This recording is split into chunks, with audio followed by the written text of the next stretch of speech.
In North Korea, a factory manager spent years filing reports that said operating normally, while the machine sat cold, the lights were off, and workers came in just to avoid punishment for being absent. This is what happens when an entire nation's future is wired to one person's name. Today, you'll hear from someone who managed one of Jong-un's flagship local development factories, and watch the lie from the inside. This is his story. If these stories matter to you, please subscribe and hit the notification bell. Your support helps us bring these untold stories to light. Together, we can be a voice for those who cannot speak. I was assigned as the operations manager of that factory in early spring. It was a small county in North Hwanghae Province, a quiet place surrounded by wide fields, a town that had survived for generations on textile work and food processing. Next to the county office stood an old light industry building. That was our factory. The walls were cracked, the window frames worn down from decades of use.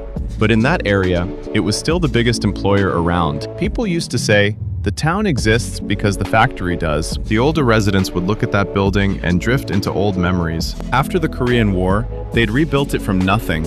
And back then, they said, it never stopped running. There was always a sigh at the end of those stories. I grew up walking past that factory, holding my mother's hand. That building was my hometown. I started working there at 20. I had a knack for machines, so I went into light industry.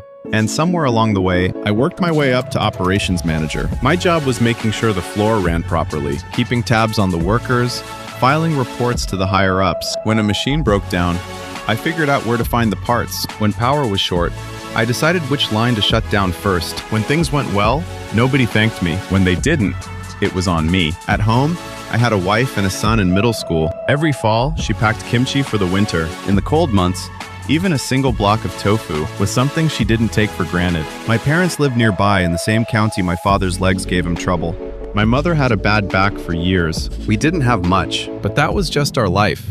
Then one year, something shifted at the top, the local development 20x10 policy. When I first heard those words, I thought another slogan. In North Korea, slogans change with the seasons. Nobody I knew had ever seen their life actually change because of one. So at first, I didn't give it much weight, but this time was different. The plan called for 20 new or renovated factories per province every year for 10 years, all to improve the lives of people in the provinces. The scale alone was striking, but what mattered more was something else. The supreme leader's name was personally attached to this. In North Korea, when a project carries that name and fails, it's not just one factory going under. It means the supreme leader's decision was wrong, and our factory was selected. The day we got the notice, the plant director called all the managers into a room, small, no windows. People were packed in so tight it was hard to breathe. He didn't sit down. He just stood there and said one thing: we cannot fail here. Short words. Nobody in that room heard them lightly. Nobody made eye contact. Walking out afterward, the colleague beside me muttered, "We've got no way out now." He said it like a joke. Nobody laughed. After that day, those words lived in my ears. We cannot fail. The completion ceremony date was set. As the date approached, the factory transformed. Construction crews came down from above, shock brigades, as they're called, state-organized laborers. They arrived in trucks, worked through the day, and slept in makeshift shelters on the far end of the yard. At night, new machines came in too. When we tore open the shipping boxes, some were Chinese-made, but they were new. The old lines got fresh coats of paint. Window frames were replaced. New flooring went down. The spots where rain leaked through the roof were patched up. From the outside, a factory that had stood for decades suddenly looked brand new. But I knew what was underneath. The pipes hadn't been touched. The electrical wiring was still old. A lot of the core components were cosmetic fixes at best. New surfaces over old bones. To actually bring the factory back to life would have taken months, minimum. But the ceremony date was already locked in, so we changed what people could see. Everyone knew it.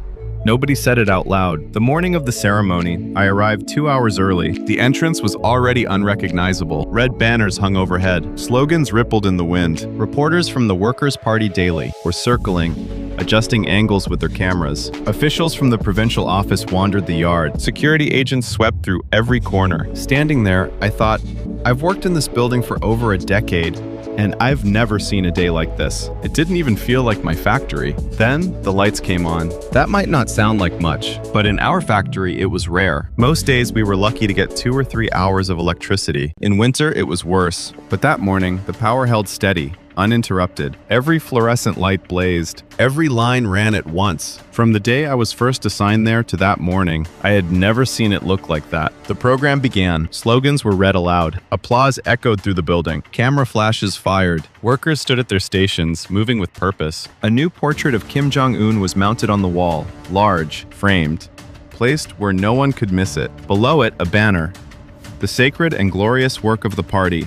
Looking around, you'd think the factory had been reborn, but one thought kept circling in my head.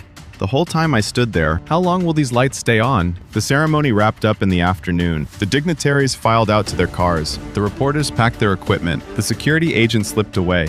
One by one, the yard went quiet again. The lights were still on. The machines were still running. I walked the floor one last time. Under the bright lights, the new portrait, the slogan banner, the rows of new machines. The factory looked alive. That night, if you'd looked down from a satellite, this place would have been shining. It probably made the papers. Local development 20 times 10 delivers, factory blazing with light. But I knew how long that light would last. It was 3 days after the ceremony. I came in early. The sky was clear on my way there. The banners from the event still hung in the yard, wrinkled by the wind, but the red letters still sharp. The machines were running. The electricity was still on. I thought, good. If it holds a few more days, maybe something really is changing. I knew better than to hope. But that's the thing about hope. It doesn't wait for permission. I just wanted the day to pass without incident. A week later, the mood shifted. It started with the power. Electricity that had been coming in the mornings began cutting out by midday. 4 or 5 hours dropped to 2 or 3.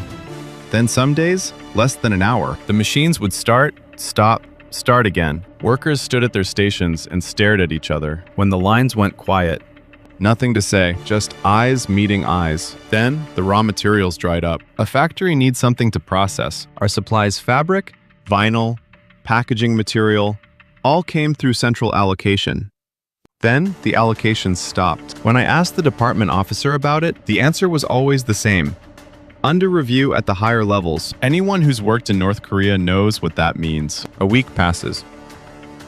A month passes. You wait until you can't stand it. You ask again, and you get the same answer. Parts delivery stopped too. The new machines from the ceremony started showing problems within weeks. A loose component here, a broken line there. Every repair request got the same reply. It's been submitted to the central supply plan. No timeline, no guarantee. Every morning I walked the floor, scanning for whatever had given out overnight. Standing in that factory, the thought kept forming. What comes from the center isn't coming anymore. Everything had been there for the ceremony. Power, materials, support, officials, reporters. And then, the moment it was over, the moment he left it all drained away, like a tide going out. Just the factory, just the people. Looking back, it made sense. That electricity was never for us. It was for the event. Those machines weren't brought in to save the factory. They were brought in to look good in photographs. The ceremony needed a stage, and our factory was the backdrop. The workers felt it. They still showed up. They kept their spots. But there was nothing to do. Nobody complained out loud. Nobody could afford to. That silence was heavier than words. Then one morning, a worker pulled me aside and said quietly, "Manager, how long are we supposed to keep doing this?" I couldn't meet his eyes. I didn't know what to say. I told him to hang in there. Even as the words left my mouth, I knew how hollow they sounded. He knew it too. That evening, I walked home the long way. No reason to hurry. The factory yard lights were still on behind me, but whether they'd still be on in the morning, I couldn't promise that anymore. It stretched on like that for over a month. One day, power. The next, nothing. The day after, half a day, and then it cut. No rhythm, no predicting it. First thing every morning, is it running today or not? Nights, we kept the lights off.